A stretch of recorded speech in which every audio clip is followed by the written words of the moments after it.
laamngu en ɗo tammi bo Allah seni ɗo jaɓanan en. Qala Allahu jalla wa ala qul ya ibadiya alladhina asrafu ala anfusihim la taqnatu min rahmatillah inna Allaha yaghfiru dhunuba jami'a innahu huwal ghafurur rahim. Allah ceniɗo umri annabijo Muhammad sallallahu alayhi wa sallam o wimo wi'u ya jeyaɓe am pantiniɓe dow nafsuji muɗum kuuɓe kuuɗe ɗe hanayno ɓe kuwa tata e gikke goye hinnaye Allah ɗo yafa junubaji fufu wala ko luttata ko ɗume inna Allah yaghfiru dhunuba jami'an innahu huwal ghafurur rahim. Allah o kanko wari farowo hinnowo en tuube tuubu laamgu ba yimɓeji lootirta limse muɗum laaɓa ha jaɓɓira lewru suuma ba yimɓeji moftirta ñamduji ha jaɓɓira lewru suuma en mofte imanaku men yahlira en mofte anniyaji men wooɗa en yahlinire tuuɓuji laaɓɗi en itte ayibeji gonɗi hakkunde meɗen konnagu to ɗonno hakkunde meɗen en itta goɗɗo wondino ɓe goɗɗo ɗaɓɓita ɓe narrita ɓe jaafotira. Annabijo sallallahu alayhi wa sallam o wi la yajuz daganta muminijo taƴa muminijo ko ɓuri balɗe tati ɓe ɗon potta bo fa yuridu haha wa yuridu haha to ɓe fotti go o ɗoyla o ɗoyla o ba wigo noy to damoni oɗo itta gite mum laratamo o bo itta gite mum amma dey ɓawo ton annabijo sallallahu alayhi wa sallam wi wa khayruhum alladhi yabda'u bisalah ɓurɗo hayru ha saka yimɓe bonduɓe ɗiɗo taƴotiri ɗo mo arti fuɗɗugo silminago. Yimɓe jooɗa boddata kana waɗata nden kam min be ma en jaawe law en laata enen on ɓuri hayru en yawa law en ɗaɓɓita mo en bondino ɗo en mbootida be muɗum daga lewru suumayru waɗayi. Annabijo Muhammad sallallahu alayhi wa sallam kala hayruji fu o yecci en none maji fu sharruji fu bo o yecci en ko waɗi hayru o yecci en ɗo ngam kuwen sharru ko waɗi o yecci en ngam en luncita en dayto ɗum derɗiraɓe julɓe lewru suuma ɗum lewru teddundu lewru suuma ɗum lewru ndu Allah seniɗo teddini kanko on waɗi ɗu kayru ndu ɓuri nder lebbi fuu ndu ɓuri ɗo be kuje ɗuɗɗe masin yo kadi ko laati Allah seniɗo waɗi ndu ɓurdi lebbi luttuɗi ɗo andinan en kala kuugal kuwangal nder lewru suuma fuu nden kam kuugal man ngal ɓuran to o huwino ngal ha lebbi goɗɗi feere ngam dalila to a wondi be ɓurɗo ɗo an fu a latana ɓurɗo lewru suuma nde laatake ɓurndu kala kuugal ko huwa nder maaru fu laatan ɓurgal e kanjum ko woni dow meɗen taskanago en taɓɓira lewru suumay be ɓerɗe meɗen ɗo laaɓi be tuubuji meɗen laaɓɗi. Allah ceniɗo be hikima maako yaake o leni annabijo Muhammad sallallahu alayhi wa sallam annabijo jooɗake har Makka duuɓi 10 fu ɗe jewnira kalima o la ilaha illallah to mi yejjitayi mi tan mi yande en maɓɓita julirde ɗo jum'are ɗo en bolwi ka kanka fu wala kuugal julde wala suumay wala hijju wala jakka wala to a wi ashhadu an la ilaha illallah wa ashhadu anna muhammadan rasulullah to mayi se nastugo aljanna duuɓi 10 nana ɗum hunde wayño ɓe mbawata wigo la ilaha illallah na ɓe mbawi ɓe andi mana man kamɓe to ɓe mbi la ilaha illallah ɗo labbi maɓɓe ɗo sey ɓe guddina ɗiɗi fuu labbi 360 ɗo a suudu kaaba tan kanju haɗi ɓe wiigo ɗum ɓaawo duuɓi 10 goo annabijo sallallahu alayhi wa sallam Allah ceeniɗo farliɗini julde ɗo annabijo Muhammad sallallahu alayhi wa sallam o seeday oɗo ha Makka goni duuɓi 3 ɓeɗon juula jotta kam hawri ɓe duuɓi 10 go waɗi duuɓi 13 daga ɓaawo ɗon Allah duganimo o egga daga Makka o hoota Madina nde o eggi o hooti Madina ɗon kadi Allah ceniɗo waddi suuma e jakka hijju ɓe ɗume feere malliteɗam le naam ya maɓɓi hunduko ha ɗo wolwanami nanta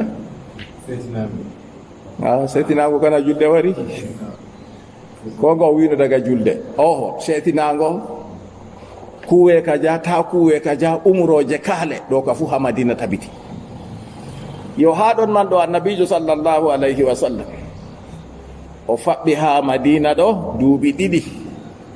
Nden Allah seniɗo farliɗini suumago lewru suumaye, ɗum lattake yande altine. Allah seniɗo jippini konngol maako. Ya ayyuha alladhina amanu kutiba alaykum as-siyamu kama kutiba ala alladhina min qablikum la'allakum tattaqun. Ya ayyuha alladhina amanu, to inde ƴewnama to indema, sona to wodi ko sefiɗi acci indema ka fu a nototo.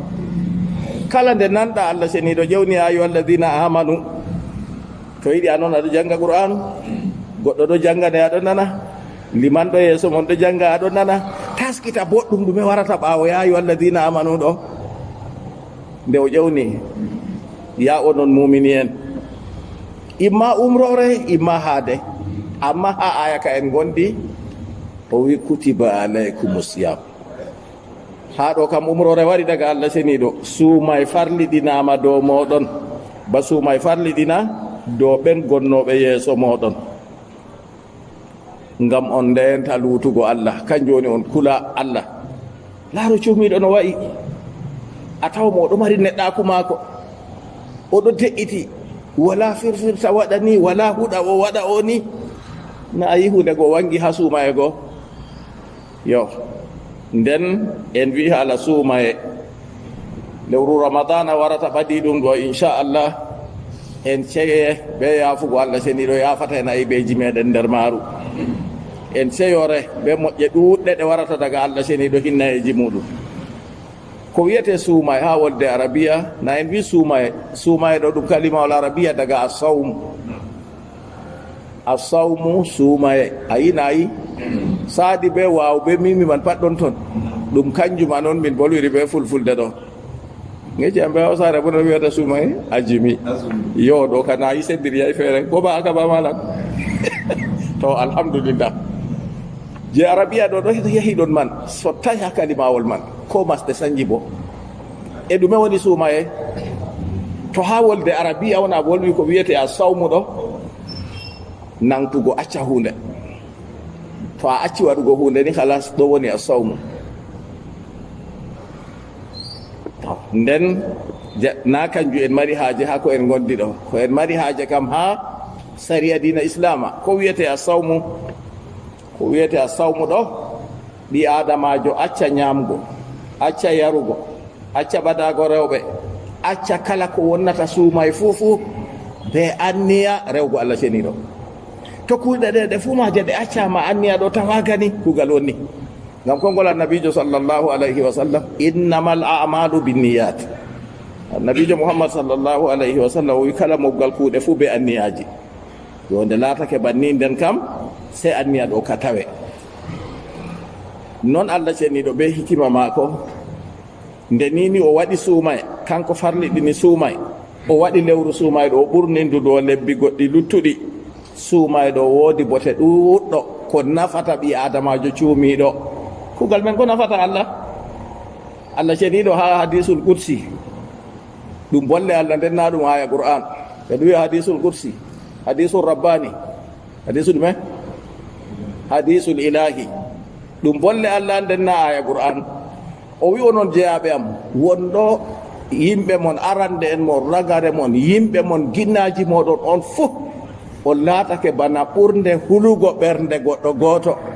En waɗa misalu de, yimɓe pat to laatake bana annabijo Muhammad sallallahu alayhi wa sallam, Allah wala ko ɗum besɗo salamu ko ɗume. Yo nden kam suumayɗo to en suumiɗo wodani en nafu ene noon. Ha nder nafu suumay ko nafata, suumay ɗum wirnan goɗɗo ha yiite. Ha konuji ɓe jahanno ɓoyma ɗo, woodi ko ɓe wiyata darganawal, woodi ko ɓe wiyata wawarde. To laral ɗo ɓe wiya darganawal, to hoosi hunde wonde feere ɓe wiya ɗum wawarde. To a yiɗi a wiya contre flesna, contre pena, contre ɗumena, hande bo a wiya woodi contre bal, ɓe ɗo gaɗa ɗum. Ɓoyma ɗo to ɓe jogino hunde man ɗo be jogorde ha wakkere nder man, ɓe fiɗa kurol ƴartata, soppa ka fayi taƴata, yuwa be ɗabbo ƴartata, na yi ɗo faki bone yottata ɓandu goɗɗo, to suumay bo ɗon noon faddan goɗɗo yahata bone ha yiite. nden annabijo muhammad sallallahu alayhi wa sallam o wi asiyamu junnatun min annari ka junnati ahadikum min alqital. suumayɗo ɗum wawarde ha yiite bana wawarde goto moɗon yiggo e haɓre. noon konngol annabijo muhammad sallallahu alayhi wa sallam o wi man sama yawman fi sabilillah baada allahu man sawma yawman fi sabilillah azza wa jalla jahazaha allahu wajhahu anin nari bidhalika alyawmi 70 kharifa. mo suumi ñalomare woore ha ɗatal allah, allah woɗɗitinan yeeso maako accina yiite ba jahangal duuɓi 90 nde o yahata o yetto ha maage nden kana o nasata yiite go. noon ko ngol annabijo sallallahu alayhi wa sallam inna lisaimi inda fitrihi da'watun la turad. wodani cuumiɗo wakkati o yewata suuma e maako do'a ka lornatake. ba wigo noyi wakkati a yewata suuma e ɗo ko a do'i fu allah jabante taskited ma ase lewru suuma e ɗo to wari ɗo ɓe hayruji ɗuɗɗi masine wata. en andi hayruji ɗi en yiɗi, en andi sarruji ɗi en kulata fuu to en tori allah ceniɗo wakkati yewugo suuma e men ɗo allah jaɓanan en. noon annabijo sallallahu alayhi wa sallam o wi woodi dammugal ha aljanna inde magal rayyan. wala nastiranɗo her dammugal man yande dalngal ce cuumiɓe. to ɓe nastini wala goto fu nastirta her magal. yaake man wiye toye cuumotoɓe se ɓe ƴumma ɓe nastira her dammugal go, wala goto fu mo nastirta her magal ko luutiɓe kamɓe cuumotoɓe. to ɓe nastini dammugal go maɓɓe falam yadhul minhu ahad, goto fu nastirta her magal. na yimɓe fu ɗo cuumona taw nden kam suumayje ɗe kam ɓe mbi wonan suumayje naafila kadi.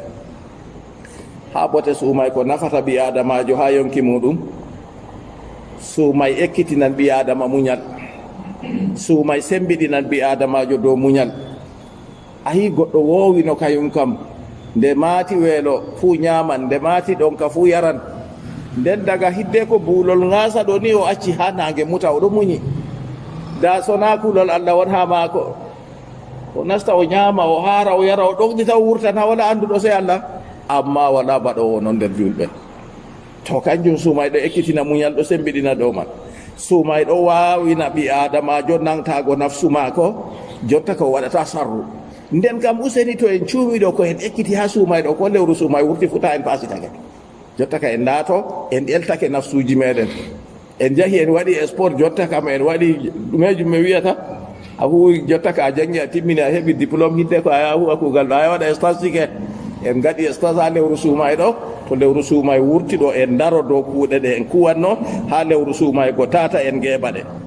yo ɗon man ɗo ɓi adamajo taska yiya moƴƴere moƴƴe ɗuuɗɗe masine ɗe allah seniɗo waɗanta ɓi adamajo ha lewru suumay. lewru suumayru ndu deydey ko nafata mo suumago maako kanko, ko nafata mo ha ɓandu maako kanko ɓi adama, ha nafu man ɗo en wi hokkan mo kanko man ɗo o faman fakat ha deydey o suumi ɗo woodi bote ɗuɗɗo masine o heɓata ha nafsu maako. nder bote man ɗo en wi ekkitinan mo muñal, ngam muñal ɗo ɗum hunde sande masine. o laatan o muyɗo dow kuuje ɗuɗɗe ɗe o wawata no muyugo, amma be dalila suumay go o heɓa o wara o muya.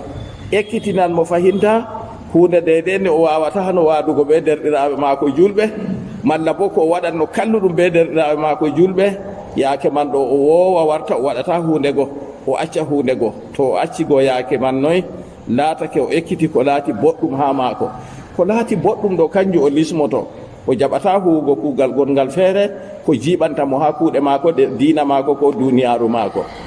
waɗgo ɓi adama suumo naatoɓe suumiɗo to lewru suumay timmini ɓe wurta ɓe acca ɗum non dey aa se o duumo dow man, o duumo dow man ɗo ko waɗi ngam o anda nde o tammi maygo. kadi to o duumake dow man ɗo yaake nde noon o wonata dow kuugal boongal, ngam kuugal maako ɗo se o lismo ha dow huugo kuugal boongal go. noon suumotoɗo ha boteji o heɓata ha suumaye ɗo waɗa suumay ɗo waɗa adilako hakkunde yimɓe. suumay ɗo fonda yimɓe fu fota a laara marɗo be maraɗo nde ɓe maranno yimɓe, a laara jaynitiɗo be talakajo, a laara laamiɗo be laamaɗo dow muɗum ɓe fuu ɓe suumoto. ase to woodi ɓural waɗatno kam jaynitiɗo kam mi hokka goɗɗo seede le o suumanayam, bana hokkata goɗɗo seede lotane limse ma ɓofta ñorondi ɗo waɗata, sey cuumoɗa be hoore ma. ko ngam aran islama kam ɗonno bo to a yiɗi a ñalla suumugo to hiiri a hokka sadaka. Amma na yi Allah seni ɗo itti ɗum daga nden yo ɗum man laatake kadi nden kam ha suumayɗo ko woni her muɗum ɗo woodi boteji ɗuɗɗi masin ɗi nafata mo kanko goɗɗo cuumiɗo eltan nafsu maako o deƴƴita o hefta laawol ngol o woni o hefta kanko ɗo o fotan be ɓiɓɓe baba maako ɓen ɓiɓɓe adama ɓiɓɓe annabi adama to o hefti ɗon goo yaake man a yi hokkimo laawol borngol masin. Noon fahinta ha deydey suumay ko nafata ɓi adamajo en wiɗo kam deydey ko nafata mo ha ɓandu maako e deydey ha jama'are men bo ha yimɓe ɓe en gonɗi bo suumay ɗume nafata moggal yimɓe fuu ɗo bo suumay ɗo holla men en fuu en wootiɗan en warta ba goɗɗo gooto banno en wi suumay hollan en adilaaku suumay hollan en gikku enɗam suumay hollan en gikku mboondi. Goɗɗo feere kanko tum nde o mari haaji ñamgo fuu o heɓan nde o mari haaji yargo hunde fuu o heɓan amma to o suumi o maati weelo ɗo sey o siftora hey ɗo jonta irin wayne en kaja en mi yiyata talaka en no banni ɓe jallirta to hakkillaɓe mbalan fu banni dey en ɗam ifta daga nder ɓernde maako o enɗo ɓeego o endiraɓe ɓe ɗume imma o heɓa buhure o lenda on man nde jam iyalu malla bo on man nde wala iyalu o ƴowna ɗum yaake o yewata suuma be hirande maako ɓe ñaama malla to non waɗata o lenda ɗum to noon fuu waɗata ɗo o ñaama ñamdu maako to o haari luttundunaɗo woɗina o lenda on man pat o heɓan mbar jaari ta en dammiɗe en tokke laabi fuɗi en keɓrata mbar jaari ha lewru suumay ɗo. Non suumay renani yimɓe eggo e sarriji e bonondaji to suumay waɗi ɗo a tawa goɗɗo fuu ɗo nanti jaɓata ɓadugo ko halli ma sakko yo huwa ɗum. Non bote suumay tataɓo ha ɓi adamajo cuumiɗo suumay yamɗinan ɓi adamajo. Yimɓe ɗuɗɓe ɓe min boldi yimɓe ɓe Allah jarribiri ɗum be ñawji wiyeteɗi diabete Allah ren en hoynan ɓe mbi to ɓe suumi ɗo diabete man ɗo jippana bana yaake to ɓe suumakino to goɗɗo man moɗanno lekki maako fajiri be kikiɗe warta jotta ka to o mbayri o moɗi ɗo halas heƴimo kikiɗe ka ko o moɗay wala ko ɗume to a yiɗo go suumay go ɗum yamɗinan ngam woodi ko moftata ɗuuɗa nder reedu to ɓi adamajo ñaami ñamdu Allah ceniɗo be hikima muɗum motere o waɗi nder reedu ɗo yaha nama ñamdugo se senda goɗɗum dilla ha ƴiƴam goɗɗum dilla ha ndiyam goɗɗum dilla ya ɓedda sembe ɓandu goɗɗum feere dilla ha ngaadi maako lutta goɗɗum ɗum nafata kanjum kam seenoy dillirte ɗum ɓaawo suudu to dilliɗo dilli ditta goɗɗum feere luttan on andi morɓoɓe sike woodi morɓoɓe to yaake ndum waɗi machine kuje waɗata verte verte ha leddi ɗo iri man ɗo lutta nder reedu no wurtirta sey yaake to o suumi ñamdugo hoyti ha maako ɓellere nde wonno ha reedu maako be morɓoɓe go je wonno ha nder reedu maako go yaake to o suumi go ɗum go se ɗum ɓolwa kanjugo ɗum yaha ɗum wurta a tawa ɓanndu maako hoyti teddenga o nana no ɓanndu maako o nanata to ɗon fuu ɗum boteji ko nafata goɗɗo cuumiiɗo accuka noon ma wa fil hadisi sallllahu alayhi wa sallam qal suumu tasihhu suume jamɗon cuume jamɗon nder ka ha suuma e ɗon jamuɗon har muɗum e noon nde laatake banni kadi suuma e ɗum woodi noneji ha suumay woodi ko yiɗa ɗi adamajo suumo ɗum woodi none feere feere na nder lewru suumayeru en woni lewru suumaye nde taskata ha to wari to lewru suumaye saali bo ñalɗe man to Allah waɗi to ɗe tawi en suumoto suumugo yande arafa ha goɗɗo mo daraki ha arafa ɗum giɗa ɗum non suumago maako yande sappore lewru haram pat be hadiseji ɗey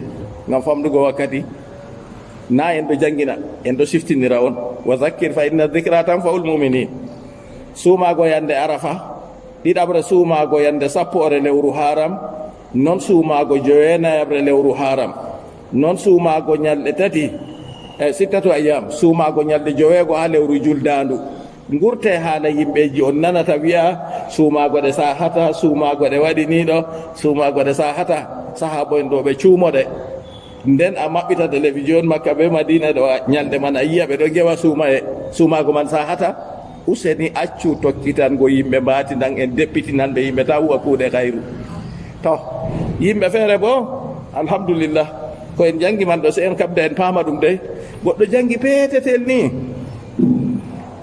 kangel may ma tema o faamaygel ma nasalullah salamata wal afiya o wi yimɓeji ɗo haɗa ko dagata to yimɓe suumake lewru suuma e timmi ɗo dagata goɗɗo suuma se ɓaawa to ñalɗe tati timmi hey mallumru ren hoore ma dey ɗo ha lewru layhaji to yimɓe juuli julde layhaji on ñalɗe tati 11 11 11 ɗo suumatake. amma lewru suumayeru to yimɓe juuli hande janngo to a yiɗi fuɗɗu suumaye ma wala haala ko ɗumejum, wala biiɗo kanjuman ɗum waɗatake ha modiɓɓe. to woodi ha tawi ɓe mbi ɗum bo waddu deftere ma manen laara. non suumago reeta arande ha lewru wayrodu suumay, reeta arande ha lewru wayrodu suumay. en paame boɗɗum derɗiraɓe julɓe. woodi al ittijahul muakis, jotta ka yimɓe ɗon jaha ni ɓe kuusiti, an bo a kuusitake ni a wi aɗo yaada be maɓɓe, on jaadanna abadan on jaadata. ɗume mi yiɗi wolugo ha ɗo jonta ɗo nder julirde ɗo to en ƴami tampata yimɓe ɗuɗɓe ɗo ayni 15 lewru wayrodu suumay ɗo ɓe cuumi. useni goɗɗo ko ɗiɗo ko tato ɓagtanam ko ndu lewi am kañum fu suumi, mbiya be gongani useni derɗiraɓe julɓe.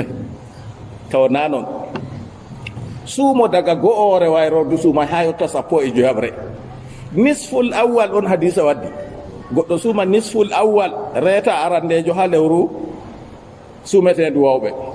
jonta goɗɗo itti boro wima hoosu reeta man a hokka wayne bo reeta, mi tammi ni sunku temere on a hosata kam. to nden kam lewru man ɗo bo suumo daga go'ore ha yotta 15 ɗo on woni ko wolwa. to nonnoon fahinta suumago lewru haram ɓe wi ɗo ka warayi modi bo limtika, amma ɗum caɗɗum machine. noon suumago ñalɗe daneje ha kala lewru fu 17, 19, 15. to ɗo bo en mbaɗano en mbi hadisol Abu Zarri ɗon ɗon. noon suumago yande altine ɓe yande alhamisa ɗon bo goɗɗo suumoto. annabijo sallllahu alayhi wa sallam o wi kuuɗe yimɓe ɗo pe'ine ha Allah ceniɗo yande alhamisa ɓe yande altine. Allah yaafo kala yimɓe fuu ko luti yimɓe ɗiɗo. Allah wiya muñaneɓe kam tawon ɓeye en kamɓe woni bonduɓe taƴotirɓe. Allah wiya muñaneɓe kam hatta yastaliha, muñaneɓe kamɓe ka seeto ɓe mbotidi hakkunde maɓɓe. bondal woɗay, lural woɗay, taƴotirgo woɗay, konnago woɗay. lewru suumay ɗo wara lewru hinnaye. nda en ɗiɗin gikkuji kalluɗi ɗi kam fuu en keɓa en taɓɓoro lewru ɗo be hinnayeji Allah seniɗo jippo dow meɗen.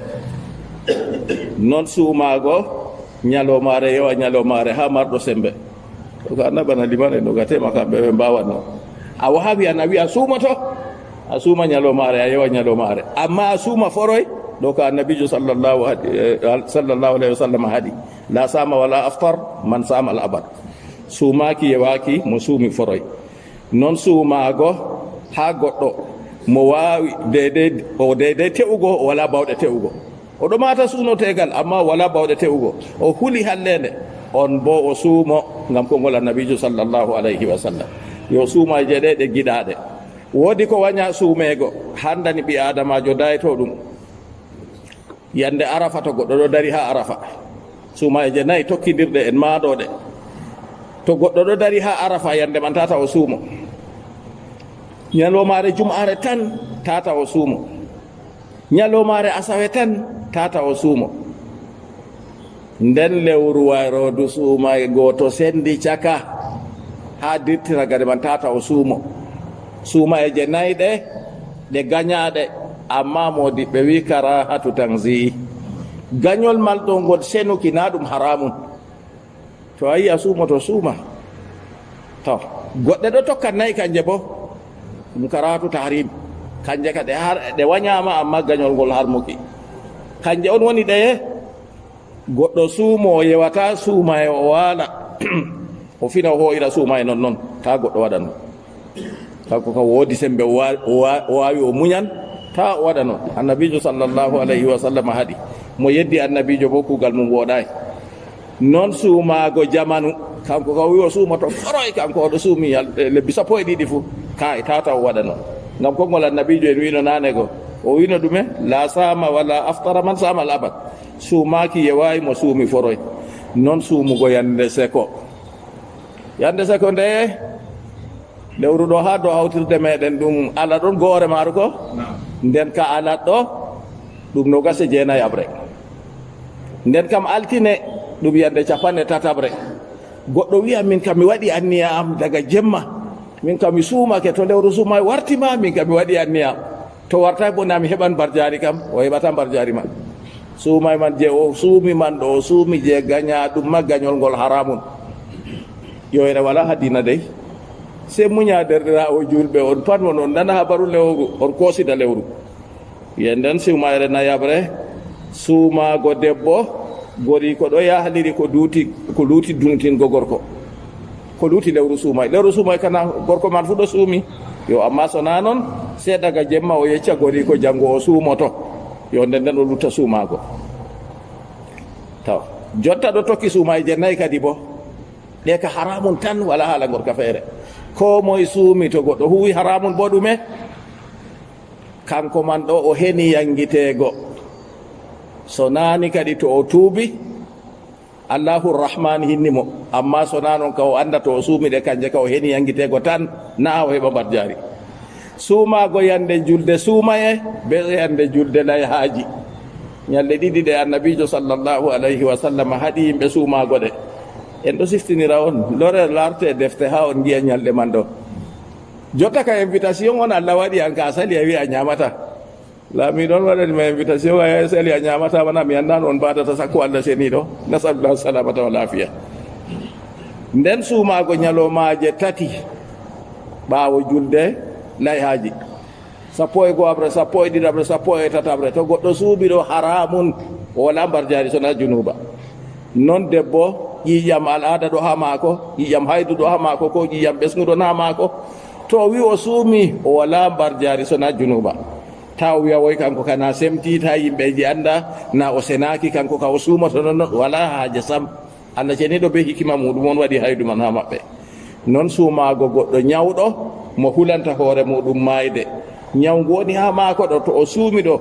woɗɗako ɗum sabbibina maygo maako on fuu suumugo muɗum haramu nesallah salamata lafiya ende naatake lewru suumay on huusiti noy lewru suumayru tabitirta lewru suumay tabitiri e wajibaki lewru suumay taon wajibaki suumaki lewru suumay tabitiri be qur'an be hadis wa ijma'ul umma be pottal ummatore julɓe fuu ha qur'anu allah ceniɗo wi شهر رمضان الذي أنزل فيه القرآن هدى للناس وبينات من الهدى والفرقان فمن شهد منكم الشهر فليصم الله ceniɗo wi lewru suumayeru ndu allah jippini qur'anu her muɗum handugo yimɓe e wanginki kanda e sendirki hakkunde goonga ɓe fewre ko moye yahliri lewru suumay o suumu na umrore wari taw jotta kam ɓe aya qur'anu tabiti kongol annabijo muhammad sallllahu alayhi wa sallam buni al islamu ala khams saadati an la ilaha illa allahu anna muhammadan rasulullah wa iqami salati wa itai zakati wa hajji lbayti wa sawmu ramadan dina islama mahama ɗo ɗarange jowi kanje goni seedaku deweteɗo wala sey allah muhammadu nulaɗo allah rew allah tan ta rewru allah bo ko ena ko luuti ko nulaɗo mako go waddi nden ɓawoɗon darnuki julde hokkuki jakka ijjuki suudu allah e suumago lewru suumay ɗo boɗa hadisol waddi ɗum noon konngol annabijo sallllahu alayhi wa sallam ɓural islami wa gawaidu dini salasa alayhinna ussisa l islam man taraka wahidan min hunna fa huwa biha kafirun halalu dam shahadatu an la ilaha illa allah wa salatu lmaktuba wa sawmu ramadan annabijo muhammad sallllahu alayhi wa sallam o wi ɓoggi dina islama darange dina islama ɗum kuje tati dow maaje on RCC dina islama fondation islama dow maaje woni dow kuje tati man ɗeye o wi kuje tati man ɗo mo acci gotel nder kuje tati man ɗo be dalila accugo man kanko man o kefeeroji jamma ko dagiɗam kanjum woni seedaku deweteɗo wala sey allah ni annabijo sallllahu alayhi wa sallam wolwiri fakat a andi o shahadatu anna muhammadan rasulullahi ɗo hawti ɓe majum nden wa salatul maktuba e juule parliɗinaɗe wa sawmu ramadan e suumuki lewru suumay ko woni noon ngam seedaku simtirago juulugo juuɗe jowi suumago lewru suumaye ɗaɓɓititta se to goɗɗo woodi jawdi on waɗata ɗum ɗo ka jaynitiɗo be talakajo fuu marɗo be maraɗo fuu debbo be gorko fuu sarɗini o laata o juulɗo to o juulɗo ni jam kuuɗe tati ɗe kadi lismake dow maako amma hijju sey to Allah hokkimo bawɗe man. Hokkugo jakka sey to Allah hokkimo bawɗe man. Kanjum waɗi kuje tati ɗe kam ɗum darange islam, kañum kam wala mo lutata her muɗum. Non konngol annabijo sallllahu alayhi wa sallam ha ɓural lewru suumay ko ɓurdi dewe goɗɗe feere. O wi wodani lewru suumay ɗo darajaji mawɗi, wodani ɗum ɓure ɗuɗɗe deydey ɗe limtatake. Lebbi goɗɗi fuu heɓa iri darajaji ko woni ha lewru suumay.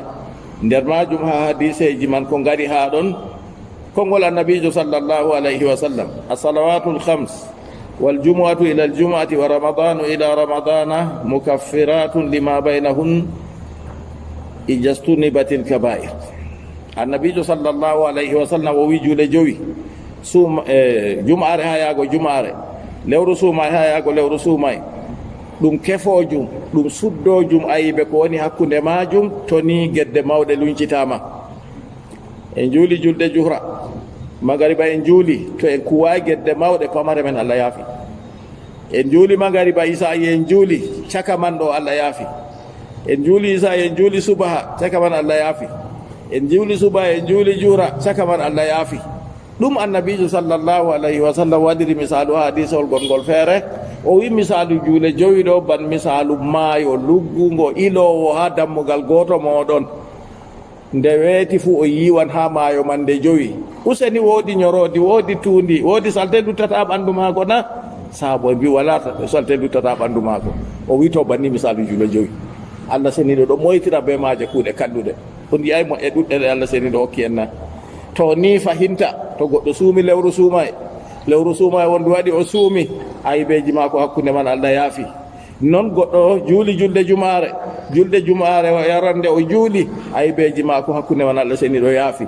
Ase ɓi adamajo ko oɗo loote ha ayibeji maako kande ni fuu to ɗo huwa kuuɗe boɗɗe ɗo ha o laaɓa tal warta ñorondi wala ha maako. Yande o maayi o siwti, Allah waɗe nder maɓɓe. Kanjum kadi kuuɗe men se mboɗa. Non fahinta ha ɓure lewru suumay ɗum ɗuɗɗum, amma ko en bolwata nder toon seeɗa. Kadi nde lewru suumay ɓurndu kuuɗe ɗe ɓuri handugo kadi ɓi adamajo huwa nder lewru suumaye. Wato ko ɓuri handugo ha ɓi adamajo huwa nder lewru suumaye nde ni laatake lewru go ndu ɓurndu se laare kuuɗe go ɓurduɗe bana ɗume, bana sadaka. ɓi adamajo ɗuɗɗina sadaka nder lewru suumay. To sadaka bo goɗɗo andi deydey mo ɓuri handugo hokkego. Ha en goni ɗo talaka en ɗon, nayeɓe ɗon, worɓe ɓe rewɓe fuu nden ɓe talaka en, dow man ñawɓe ɗon, atime en ɗon, ɓe julɓe ɓe suumoto bo. Ɗum man to ɓi adamajo numi ɗum ni hokkat mo en ɗam ha ɓernde mako o heɓa no wallitira ɓen man. Yo ngam dalila konngol annabijo sallllahu alayhi wa sallam o wi: man fattara sa'iman kana lahu misla ajri sa'im min gayri an yangusa min ajri sa'imi shay'a. Ko moye yewini goɗɗo suumiɗo hokkimo ko o yewira suumay o yewi, wodani mo bana mbar jaari cuumiɗo man. Mbar jaari cuumiɗo bo wala ko ustata ko ɗume. Wakkati en gewata suumayɗo en garda be ndiyam, en garda be dibinoje ko nandi ɗo man. Dibinore hoore to goɗɗo ho i yewiri suumay hamani a heɓan mbar jaari ndi annabijo sallllahu alayhi wa sallam wiɗo. Yo non fahinta naafugo jemma ha lewru suumay, naafugo alkaweje e lisme en naafiɗa ɗe be yimɓe.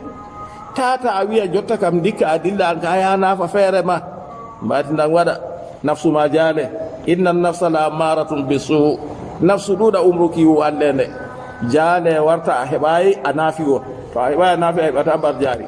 Accuɗon ma annabijo sallllahu alayhi wa sallam naafidino be sahaba en muɗum alkaweje ha ɗum nesi weetugo. Ɓe mbiyata nulaaɗo Allah kon to a naafidi be amin ha weeti. Annabijo wi mo naafidi be liman ha liman firliti o hokkete mbar jaari ba mo naafi jemmare man fuu. To derɗiraɓe julɓe ɗuɗɓe masin ha julirɗe fuu en ɗo giya to nini yimɓe naafi darɗe 10 na ko malla darɗe 9, to liman jooɗi seeɗa ni si a yiya yimɓe ɗo gurta kadi lutti safa e be witir ɗo gurta ko a dilli sona a dilla ya wala naafugo daga jonta man ha weeta, sona noon a heɓata mbar jaari mo jooɗi ha naafi be liman be safa e be witiri ɗo. Yo kanjum man en naafe be liman. Non yaake to tahajjudu ɗon en juulan bo en tiine en juule. Non tataɓo kuugal tataɓal ko ɓurɗete ko ɗuɗɗinte huweego ha nder lewru suumay tilawatul qur'anul karim. ɗuɗɗingo janngugo qur'anure nde en janngade kala yaake fuu, amma lewru suumayeru to waɗi ɗo en ɗuɗɗine dede no en jannganno man ɗo haa ɓura dede ko en jannganno. malaikajo jibril to suumaye waɗi fuu o jippa o tawa annabijo muhammad sallllahu alayhi wa sallam, annabijo ɗo jannga oɗo nana. hitande annabijo sallllahu alayhi wa sallam eggita maynaɗo annabijo jangi qur'anu man timmininde ɗiɗi, malaikajo jibril ɗon heɗita moɗon nana. noon fahinta annabijo sallllahu alayhi wa sallam o wiya siyamu wal qiyamu yashfa'ani lil abdi yawma al qiyama. suumaye ummugo naafa jemma kuuɗe ɗiɗi ɗe seetan maccuɗo allah ñalomare dargal. yaqulu sawmu rabbi manatuhu ta'ama wa sharaba bin nahar wa yaqulu alquran manatuhu nawma billayli fasaffina be. yaake man ɗo qur'anure wi'a e suumay wi'a jawmirawam jeyaɗo ma o mi haɗi mo ñamɗe be jarɗe fuu ñalowma, mi haɗi mo ñamgo be yarugo fuu. nden qur'anu bo wi'a jawmirawam mi haɗi mo ɗanago jemma, jab seeta amin ha maako. allah seni ɗo jaɓa seeta suumay je be nafilaje jemma. noon fayinta ha kuuɗe baɗeteɗe nder lewru suumaye, waɗgo itikafu ha marɗo dalila no waɗira. waɗgo itikafu ɗo a anda dewal man hertori hoorema. dewal ma ɗo to nini laatake woodi ko jongititta ha ko a huwanta yimɓe, kanjum man ɗo ɓe awata kamɓe ɗo ɓe ferwata ɓe accama, dole se a huwana ɓe kuugal bo ngal nafata julɓe fuu se a tawe ton. amma boɗɗum waɗgo itikafu, al itikafu qurbatun wa junna. itikafu ɓaddinte ha allah seni ɗo wirnete ha yiite. annabijo sallllahu alayhi wa sallam o seedayi oɗo waɗa itikafu sappo ragarejo ha lewru suumaye ha allah seni ɗo mayni mo. itikafu ɗum sunna annabijo sallllahu alayhi wa sallam. to a waɗi itikafu derɗirawo julɗo, to nini nomare jum'are tawete si a waɗa itikafu ha julirde jum'ore ngam jumɓugo ɗo farilla. itikafu bo na ɗum farilla. to a waɗi itikafu bo a wurtata, nden kam wala no waɗira a jooɗa a acca farilla, malla bo aɗon nder itikafu a wurta dilla jumare. to a wurti itikafu ma ta'i.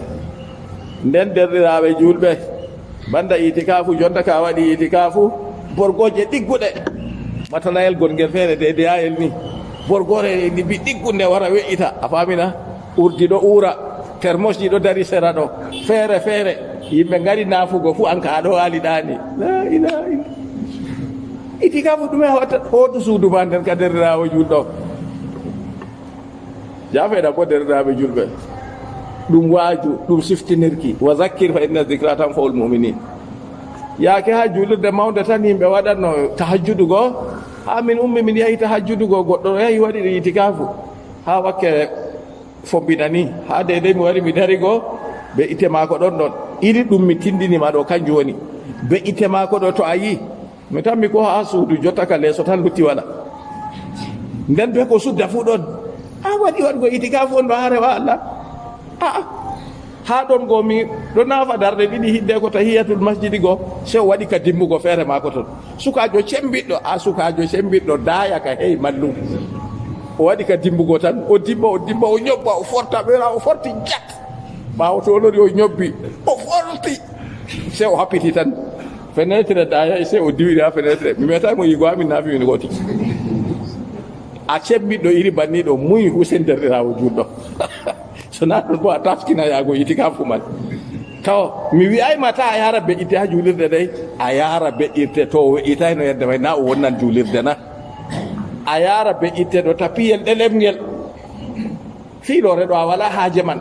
to a ɗani seeɗa ni a ƴumma, a juulan, a jangan, a innan allah ceniɗo, amma banda a huɓɓa yiite dow yimɓe ɗo ɗani. to a tawi goɗɗo ɗo suuriti no a waɗata, taw a anda kadi noye a waɗata yaake man.